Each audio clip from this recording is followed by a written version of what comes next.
आप देखो व्रज, व्रज ऐसी जगह है, जैसे अभी थोड़ी देर पहले भी चर्चा, वहां पे डेली या हर थोड़े दिन पे उत्सव होता है। डेली कहो तो भी चलेगा, उत्सव ही उत्सव है वहां पे, क्योंकि वहां पे दूसरा कुछ काम है ही नहीं।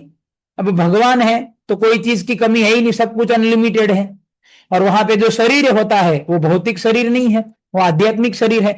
तो ना भूख लगेगा, ना प्यास लगेगा, ना थकान लगेगा, ना स्ट्रेस आएगा, ना डिप्रेशन, ना एंजाइटी, ना कुछ नहीं।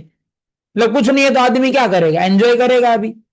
तो भगवान की दुनिया में, स्पिरिचुअल वर्ल्ड में केवल आनंद ही आनंद है और कुछ दूसरा काम वहां करना ही नहीं है ऐसे।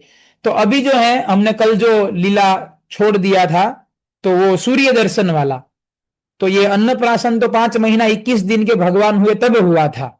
सूर्य दर्शन हुआ था जब भगवान 4 महीने के हुए, तो उसको भास्कर दर्शन उत्सव कहते हैं। तो 4 महीने से पहले जो छोटा बच्चा होता है वो, अब देखो ये जो कृष्ण लीला वास्तव में हमें समझनी है ना, तो हमें दो चीजों का ज्ञान अगर हो ना तो हम बहुत अच्छे से समझ सकते हैं। पहला, वैदिक रीति रिवाज, वैदिक रीति रिवाज कि क्या होते थे वैदिक रीति रिवाज।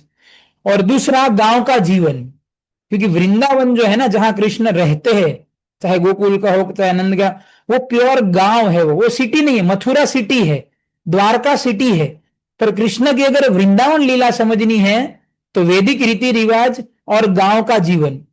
तो जिनको ये दो चीज पता है ना, वो कृष्ण लीला को बहुत अच्छे से समझ सकते हैं, रिलेट कर सकते हैं चीजों को, है। तो अभी क्या होता है कि 4 महीने तक ये जो छोटा बच्चा होता है ना, उसको घर से बाहर नहीं लाया जाता है। 4 महीने तक बच्चा घर के अंदर ही रहेगा, और इतना घर के अंदर रहेगा कि सूर्य का रोशनी उसके तक पहुंचेगा ही नहीं, बिल्कुल घर में भी अंदर के कमरे में रहेगा। ये विधि है ये।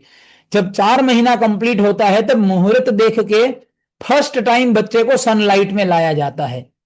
ये सब संस्कार है। आजकल तो ये सब ऑलमोस्ट लुप्त हो चुका है, पर ये सब है। तो उस समय तो ये सारे संस्कार फॉलो होते थे। तो इसीलिए अभी जो है कार्तिक महीने में नामकरण हुआ था, कार्तिक में। तो नामकरण हुआ तब कितना था ये, और उसके अगले महीने कार्तिक के बाद माघ शीर्ष, तो माघ शीर्ष में ही ये 4 महीना कंप्लीट होगा, क्योंकि 100 दिन पे नामकरण हुआ था ना। तो 3 महीना 10 दिन तो हो गया, अभी 4 महीना मतलब और 20 दिन। तो कार्तिक में नामकरण किया। कार्तिक मतलब ठंड का समय, नवंबर दिसंबर जनरली ठंड वाला समय पूरा। तो फिर माघ शीर्ष में सूर्य दर्शन हुआ था। तो ठंड के समय में क्या होता है कि आपने देखा होगा सूर्य जो है ना बहुत माइल्ड होते हैं। जैसे अभी आप देखो समर का सन कैसा है, समझाने का जरूरत नहीं है, सब समझ रहे हैं, है ना। पर विंटर में जो सन होता है, और खास करके मॉर्निंग का सन, वो तो मतलब एकदम इंद्रियों को आनंद देने वाला। ऐसा लगता है कि धूप में जाके बैठूं मैं, आनंद आता है बैठने में। तो ये माघ शीर्ष महीने का एकदम ठंड का झाड़े का समय था। तो सूर्यदेव बिल्कुल तेज नहीं थे, एकदम माइल्ड।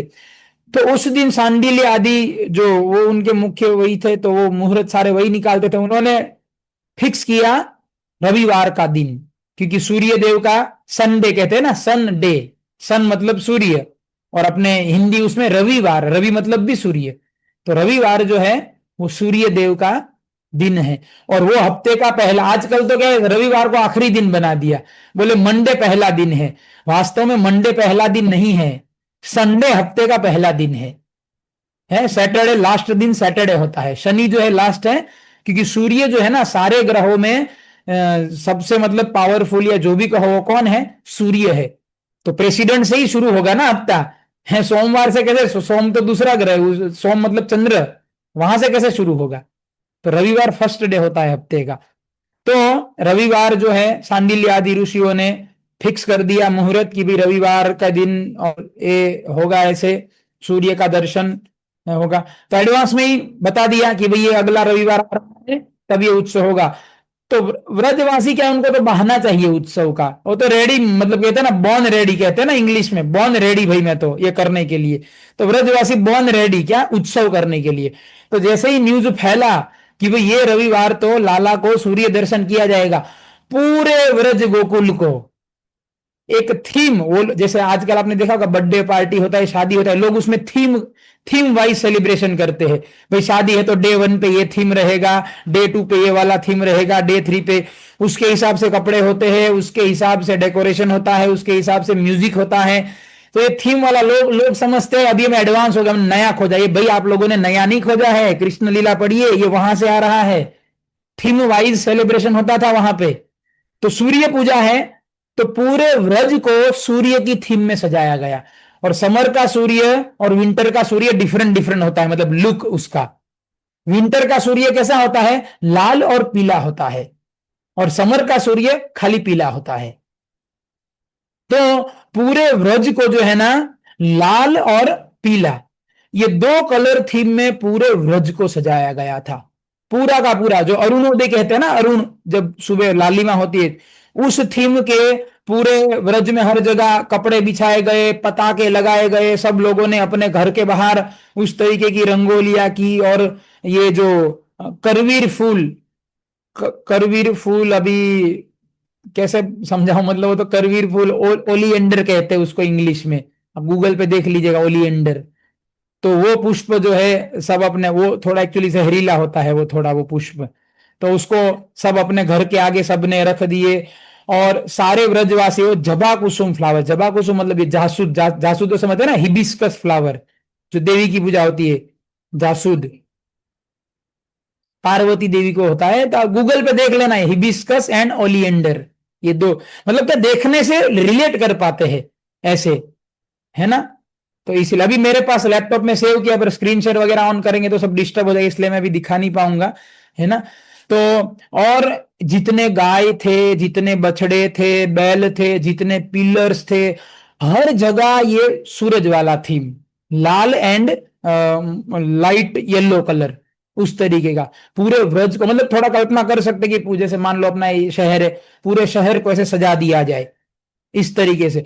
और उन लोगों ने कपड़े भी वैसे पहने थे, जो गोपियां थी उन्होंने वैसी, जो ये हिबिस्कस फ्लावर है ना, जासूद, उस जसवंत, जो भी बोलो आप समझ लो, मतलब इतना तो अभी जो भी है ना। तो उस कलर की साड़ियां पहनी थी सबने, जसोदा जी ने भी ऐसी साड़ी पहनी थी, सबने ऐसी। और जो जो गोप थे उन्होंने भी सैफरॉन कलर के कपड़े पहने थे। सैफरॉन मतलब पूरा ये जो ब्रह्मचारी लोग पहनते हैं, एग्जैक्ट वैसा सैफरॉन नहीं, पर एक माइल्ड सैफरॉन आता है जो गृहस्थ लोग पहनते हैं। तो उस तरीके का सबने जो है पहने थे। और ज्वेलरी जो होती है, ज्वेलरी जो गले में, हाथ में, उस समय, तो मैंने बताया ना, देखो वैदिक विधि अगर पता है तो ये हम समझ पाएंगे, क्योंकि आज हम ज्वेलरी मतलब समझते, अच्छा कान में दो, एक दो इधर लगा दिया होगा, नाक में थोड़ा और गले में, ऐसे नहीं होता था। वैदिक काल में स्त्रियां और पुरुष भी इतनी ज्वेलरी पहनते थे, मतलब प्रैक्टिकली शरीर के हर एक अंग पे ज्वेलरी पहनते थे वो, खास करके स्त्रियां। पुरुष भी पहनते थे, स्त्रियां नाक में, फिर इधर इधर सिर के बीच में से, फिर इधर से ऐसे, फिर इधर कान में और गले में 8-10 पता नहीं कितने हार, फिर इधर ये आमलेट, और इधर ब्रेसलेट, इधर आमलेट, और गले कमर पे करधनिया क्या बोलते हैं वो, फिर चरणों में नूपुर, हाथ में विटिया, पैर में विटिया, इतना सारा पहन के स्त्रियां सजती धजती थी। और पुरुष लोग वो भी कान में कुंडल, हाथ में ब्रेसलेट, आमलेट, उस भी कमर में, पैर में। तो तो इन लोगों ने जितना ज्वेलरी पहना था उसका भी थीम क्या था, सूर्य का, मॉर्निंग सूर्य, विंटर का। तो मैं ये कहना चाहता हूं कि पहले जो है ना, लोग बहुत बहुत सज धज के रहते थे, हैं। और पुरुष लोग पगड़ी पहनते थे, स्त्रियां जो है पल्लू लेती थी। तो आप देखो वर्णन करने से कितना आनंद आ रहा है, तो वो जब सीन एक्चुअली में देखेंगे तो कितना आनंद आएगा। अब आजकल तो क्या है, कुछ भी जीन्स पहन के ना, शर्ट टी शर्ट पहन के, चाहे प्रभु जी हो चाहे माता जी हो, कितना भद्दा दिखता है। मैं बुरा मत मानना, मतलब अभी तो सब लोग यही पहनते हैं, पर मतलब मैं कंपैरिजन कर रहा हूं कि अगर आप वैदिक काल की जो वेशभूषा है और जो मॉडर्न वेशभूषा, दोनों को कंपेयर करोगे तो मॉडर्न वेशभूषा कुछ नहीं है उसके सामने। वैदिक वाला देखने में भी सुंदर लगता है, आनंद आता है, आंखों को सुकून देता है, मन शांत होता है। और अभी का वेशभूषा जो है मन को उत्तेजित करने वाला है, रेस्टलेस फील कराता है। तो ये सब वैदिक समय था जो बहुत ही पीसफुल समय था, आनंद प्रदान करने वाला समय था।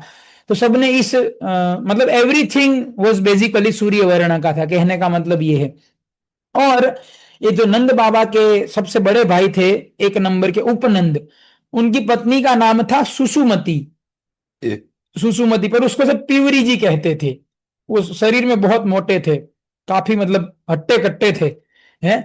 तो सब लोग उसको बोलते थे मोटी मोटी, ऐसे मतलब ऐसे जैसे इधर जो मजाक उड़ाते ऐसे नहीं। देखो व्रज में कुछ भी मजाक किसी का उड़ाना नीचा दिखाना वो होता ही नहीं है वहां पे, पर ऐसे आनंद रस के लिए।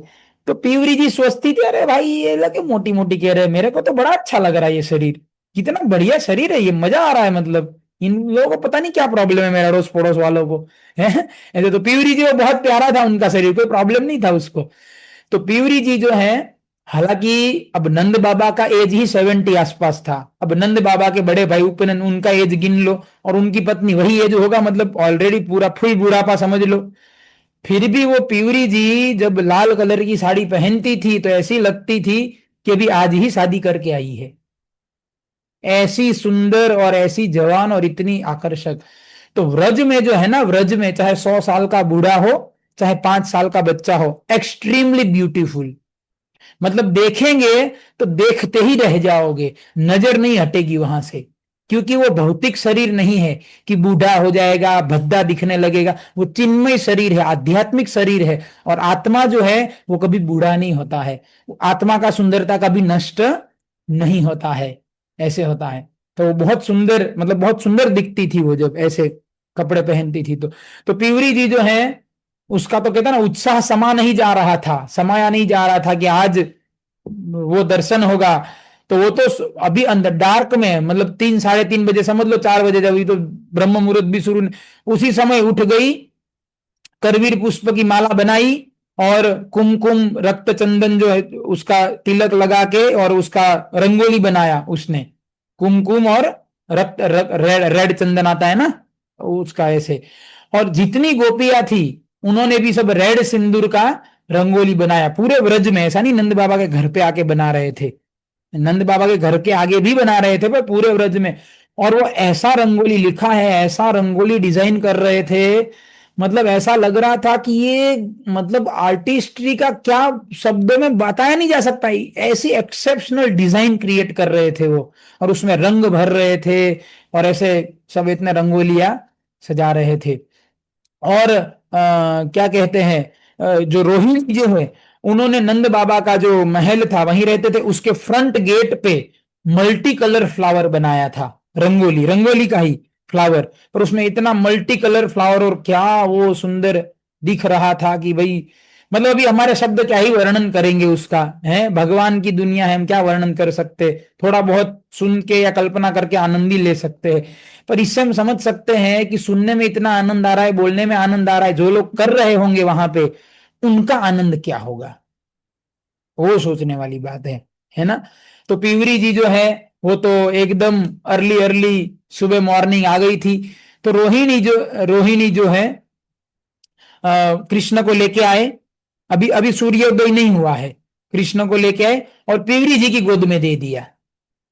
अब जब पिवरी जी की गोद में लाला को दे दिया, और जब उन्होंने कान्हा को देखा पिवरी जी ने, तो उन्होंने सोचा कि अरे ये इसका शरीर तो देखो, मतलब बोले कृष्ण का शरीर ऐसा लग रहा था पिवरी जी को कि ये बच्चा सूर्य का रोशनी कैसे सहन करेगा। हालांकि विंटर का सूर्य हम सब जानते हैं कैसा होता है, सुख देने वाला होता है तो, पर वो बोली अरे इसका शरीर तो इतना मक्खन जैसा है कि सूर्य का किरण इसके ऊपर पड़ते ही तो पिघल जाएगा पूरा लाला मेरा। मतलब कितना सॉफ्ट शरीर होगा वो, हम थोड़ा बहुत इमेजिन करने का प्रयास कर सकते हैं। भगवान ऐसे है मतलब, है। तो उनको तो इतना आनंद आ रहा था, पर उसको चिंता हो गया कि अरे यार ये सूर्य दर्शन तो, ये तो लाला का तो संभव ही नहीं, कितना कष्ट होगा इसको, इसका शरीर हैंडल नहीं कर पाएगा सनलाइट, इतना कोमल है इसका शरीर। और उसका मुख देख देख के पिवरी जी को जो आनंद आ रहा था उसका क्या वर्णन करे। अब सांडिल्य आदि ऋषि भी स्नान करके सूर्य पूजा करना है तो सूर्य उगने से पहले आना पड़ेगा ना, तो सब लोग ऋषि मुनि सब सूर्य देव उगने से पहले आ गए थे, नंद महाराज वगैरह भी सब पहले आ गए थे। इस तरीके से तो जो है अर्घ्य अर्घ्य दान दान दिया गया, मतलब जो पूजा आदि करना होता है सूर्य को अर्घ्य दिया जाता है, सुबह सुबह कई लोग नहीं देते, सूर्य पूजा करते, तो वो सब दिया गया। और नंद महाराज को बोला इन्होंने सांडिल्य ऋषि ने, कि देखो ये सूर्य की किरणें जो है वो बहुत आनंद प्रदायिनी होती है, मंगल होती है, शुभ होती है, और बोले बच्चे के सारे शरीर पे वो पड़ना चाहिए, बहुत ही ऑस्पिशियस है। और आप देखो विटामिन डी भी सूर्य से ही मिलता है, विंटर का जो सूर्य होता है मॉर्निंग, वहां से विटामिन डी मिलता है। और वास्तव में सूर्य का जो मॉर्निंग, सूर्य के जो सन रेज होते हैं, सूर्य किरण, उसको बहुत पवित्र माना गया है। तो इसीलिए हमारा जो घर होता है, हमारे घर में सूर्य का किरण आना ही चाहिए।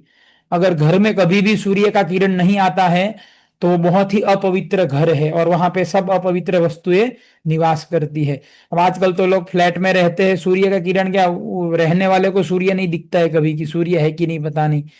तो आप देखो कितना मतलब जीवन कैसा हो गया है, प्रगति के नाम पे पूरा जीवन, कहते हैं ना जीवन की धज्जियां उड़ गई है, जो लाइफ, क्वालिटी ऑफ लाइफ जिसको कहते हैं, कि घर में सूर्य का किरण नहीं आ रहा है, सोचो आप क्या ही जीवन जिएंगे। और है तो ये सब चीजें, अभी उसका भगवान की लीला में नेगेटिव चर्चा क्या करना है, पर ये बातें हैं कि जितना हो सके ये सब चीजों के नजदीक रहने का हमें प्रयास करना चाहिए है अभी। और विंटर में खास करके सन बाथ लेना चाहिए, मतलब खाली हेल्थ के लिए नहीं, वो बहुत पवित्र करने वाला है, मन को पवित्र करने वाला है, शरीर को पवित्र करने वाला है, घर को पवित्र कर, ये सांडिल्य ऋषि बोल रहे नंद महाराज को, है ना।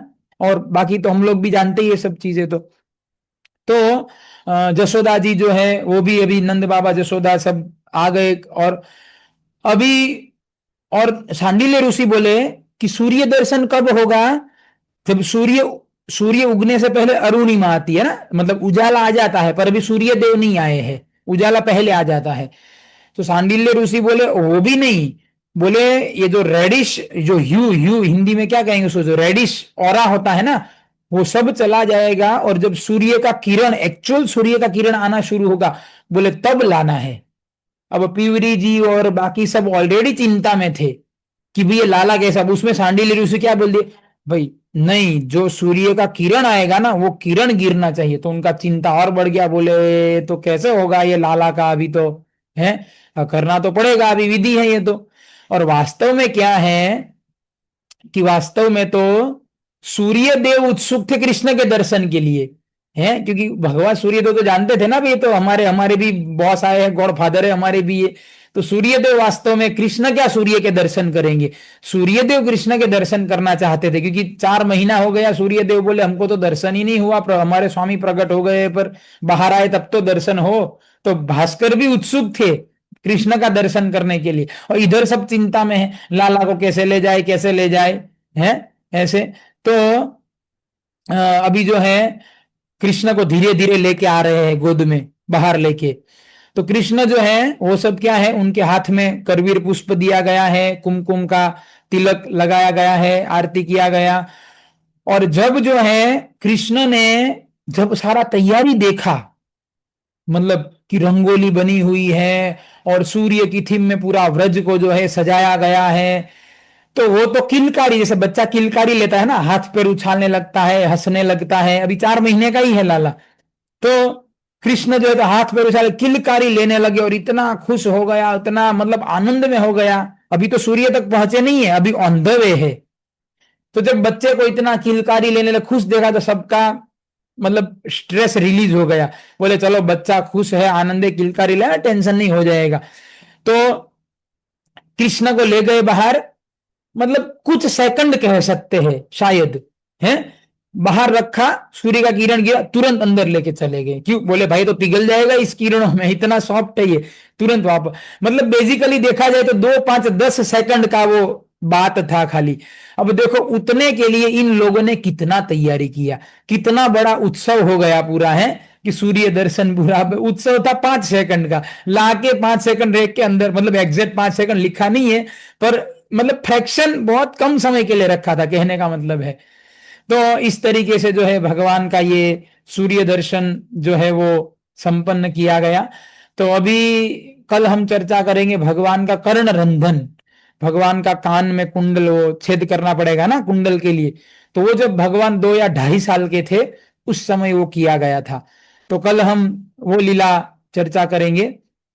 तो अभी जो है आप सभी से इतना ही रिक्वेस्ट है